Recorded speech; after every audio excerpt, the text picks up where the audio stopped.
Boss is back. మీకు అందరికి తెలుసు మన వినాయక చవితి అయితే వచ్చేస్తుందని చెప్పి. మన ఫెస్టివల్స్ లో నాకైతే ఫేవరెట్ ఫెస్టివల్ వచ్చేసి వినాయక చవితి. ఎందుకంటే అంత గొప్ప వినాయకుడు 9 days మనం పిలవగానే వాళ్ళ పేరెంట్స్ అయితే వదిలేసి మన కోసం 9 days మనతో ఉండడానికి వస్తాడు. 9 days బొజ్జ గణపయ్య ఉన్నంత వరకు మనం ఎంత హ్యాపీగా ఎంత ఎంజాయ్ చేస్తామో మీకు అందరికి తెలిసిన విషయం. ఇంకా వినాయక స్వామి అయితే మన ఊర్లో మన షెడ్ లో కూర్చోడానికి అయితే రెడీ అయిపోయాడనే చెప్పొచ్చు. ఎన్నో అవతారాలతోనైతే దర్శనం ఇస్తున్నాడు ఇక్కడ వినాయక స్వామి.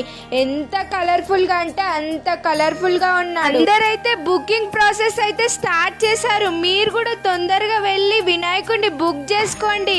ఇంకా వినాయకుడిని బుక్ చేసుకున్న తర్వాత చాలా అంటే చాలా పనులు ఉంటాయి. స్టార్ట్ చేయండి మరి.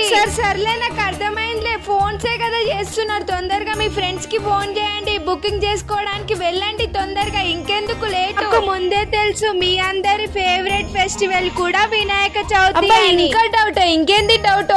అదా మీ డౌట్ వచ్చి సరే చెప్తాను.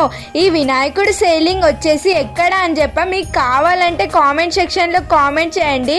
నేనైతే అడ్రస్ అయితే డిస్క్రిప్షన్ లో షేర్ చేస్తాను. ఇంకా మన వీడియో అయితే ఎట్లుందో నాకైతే తప్పకుండా కామెంట్ సెక్షన్ లో కామెంట్ చేయండి. ఇంకా ఎవరైనా మన ఛానల్ ని సబ్స్క్రైబ్ చేసుకోని వాళ్ళంటే మన ఛానల్ అయితే తప్పకుండా సబ్స్క్రైబ్ చేసుకోండి. ఇంకా మన వీడియో నచ్చినట్టయితే ఒక లైక్ వేసుకోండి. ఇక ఉంటా మరి మళ్ళొక వీడియోతో అయితే మీ ముందుకు వచ్చేస్తా.